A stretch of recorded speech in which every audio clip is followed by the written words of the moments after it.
Bonjour les enfants, j'espère que vous allez bien. Voilà, aujourd'hui, on va parler du chat de Lizzie. Alors voilà l'histoire. Lizzie, c'est une petite fille, super petite fille, qui a deux petites sœurs qui sont aussi gentilles, aussi superbes qu'elle, bien entendu. Et elle souhaite un chaton. Ça, c'est son rêve depuis très très longtemps, mais son papa est un peu réticent parce que bon, il faut s'en occuper, et il n'est pas souvent là. La maman veut bien, mais bon, il a fini quand même par céder sous la pression de la petite famille. Et un jour, il arrive, ce petit chaton. Il est gris et blanc. Et on lui trouve un super joli prénom. Ce sera Bisou. Lizzie adore son chat. Elle s'en occupe très très bien, mais se demande pourquoi il lui arrive toujours des catastrophes. Alors là, je vais laisser parler Zézette, parce qu'elle a une confession à te faire, Lizzie.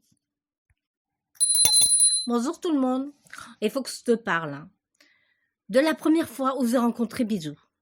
Bon, vous avez peur des ça. Vous avez toujours un peu peur, mais quand même un petit peu moins. Et ben, il était sur votre terrasse. Vous étiez dans un appartement au 3e étage. Tu te souviens?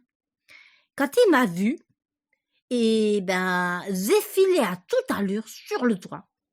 Du coup, il est encore petit. Et ben, il voulait me suivre aussi.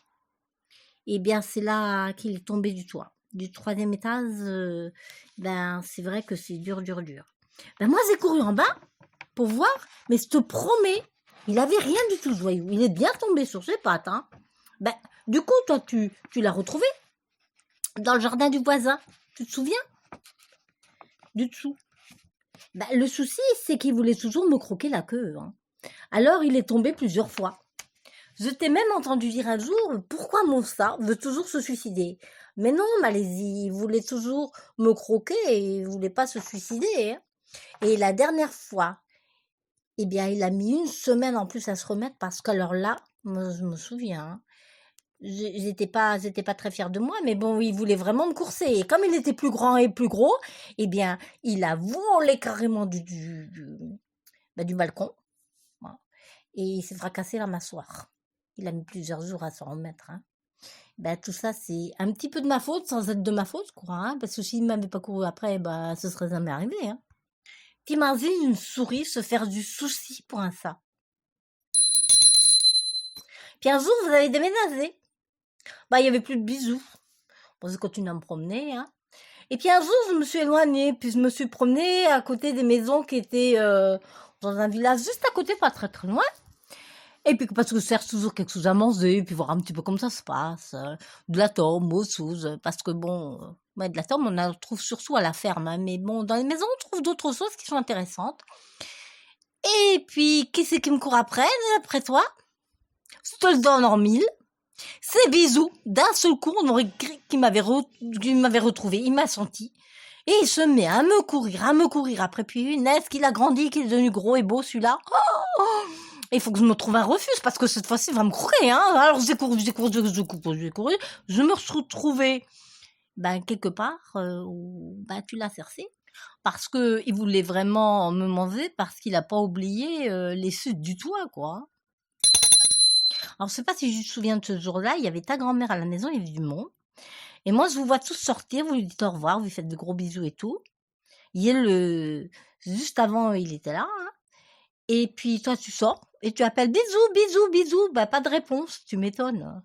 Je savais où il était, hein, allez, ce grand couillon, hein. Et je savais très bien qu'il pouvait pas sortir, hein. Le lendemain, tu l'appelles encore. Tu commences à te faire du souci, je m'en doute, hein. Eh bien, en me courant derrière, eh ben, il s'est coincé. Ben, nous voilà bien, je suis allée le voir. Et t'as l'air malin, je lui ai dit, coincé comme un grand couillon que tu es, là. Un vrai dadé. J'essaie de l'énerver pour essayer de le faire bouger. Alors je cours sous son nez, là, mais il peut pas bouger. Ni miaule, ni gna gna, mais il peut pas bouger. Et toi, tu l'appelles dehors. Et ta maman, je me aussi à l'appeler, et lui, il bouge pas. Il miaule autant qu'il peut. Miaou, miaou. Et un jour passe. 2 jours passent, toujours coincé. Alors, je vais le voir avec mon sac à dos. J'avais mis à manger dedans parce que bon, je me sentais un peu responsable quand même. Et je lui ai mouillé un petit peu les babines, comme ça, ben, qu'il puisse s'hydrater parce que le pauvre, il commençait à devenir tout maigrisson. Alors, il était coincé dans la voiture. Faut quand même, voilà. Je sais que tu le sais maintenant, mais bon, voilà. Et la dame à qui appartenait la voiture, eh ben, elle partait travailler tous les jours avec Bisou dans le moteur. Je me suis dit, un jour, il va griller celui-là. Je me dis, et quand il revient le soir, ben, je vais encore lui ramener quelque chose pour l'hydrater de nouveau, parce que il avait grillé pendant l'aller et puis il est grillé pendant le retour. Mais dans la journée, il était...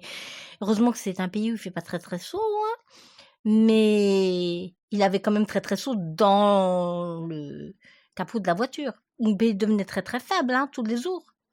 Et puis je me dis, si personne ne le trouve, ben, il va finir par mourir. Et puis le troisième jour, c'est toujours pareil. Tu l'appelles, tu t'inquiètes, ta maman, c'est pareil. Et puis quatrième jour, ben, on est devenus des amis, on parlait le soir ensemble, tu vois. Et puis le lendemain matin, il avait très très peur, le pauvre Bisou, hein. Il était là, heureusement que je lui tenais compagnie. Et je voulais l'aider. Et quand tu l'as appelé, ta maman encourageait. Je lui ai dit, miaule, Bisou, encore plus fort, miaule. Allez, vas-y, mon Bisou, vas-y. Et puis il miaulait autant qu'il pouvait. Puis d'un seul coup, vous avez entendu un bruit. J'ai dit à Bisou, attends, elle s'entend peut-être, allez, miaule encore un coup. Et ta maman, elle s'approche de la voiture de sa voisine. Et elle a entendu quelque chose dans la voiture. Alors elle va sonner à la porte de la voisine. Et elle lui dit à la voisine qu'il y a quelque chose dans le capot de sa voiture qui miaule. Voilà. Alors, la voisine, elle sort, elle prend les clés. Ils ouvrent le capot. Enfin, ils l'ont trouvé, mais dans un état. Et ce pauvre Bisou, il n'arrivait pas à sortir. Personne n'arrivait à le sortir. Il était carrément coincé. Ton papa, il vient voir. Tout le monde vient voir. Et ton papa, il décide de prendre la voiture. Encore avec Bisou dedans. Pour aller au garage. Pour qu'ils arrivent à le sortir, ce Bisou. Finalement, ils ont réussi à le sortir, mais dans un état. Oh, mes amis. Et vous savez quoi? Eh bien, on est restés les meilleurs amis du monde. Et quand il sort, c'est qu'on a un rendez-vous souvent. Et on va se promener ensemble et on se raconte des secrets. Bon, je ne peux pas vous les dévoiler, les secrets. Hein, parce qu'un secret, c'est un secret, je ne le dis pas. Voilà ma Zizi. Alors maintenant, tu sais pourquoi il a eu tant de soucis, ton chat. Il ne sait pas qu'il voulait se suicider. Hein. Il a compris qu'il valait mieux être mon ami que de vouloir me croquer. Et maintenant, on s'adore. Et moi, je vous dis bonne nuit et à bientôt.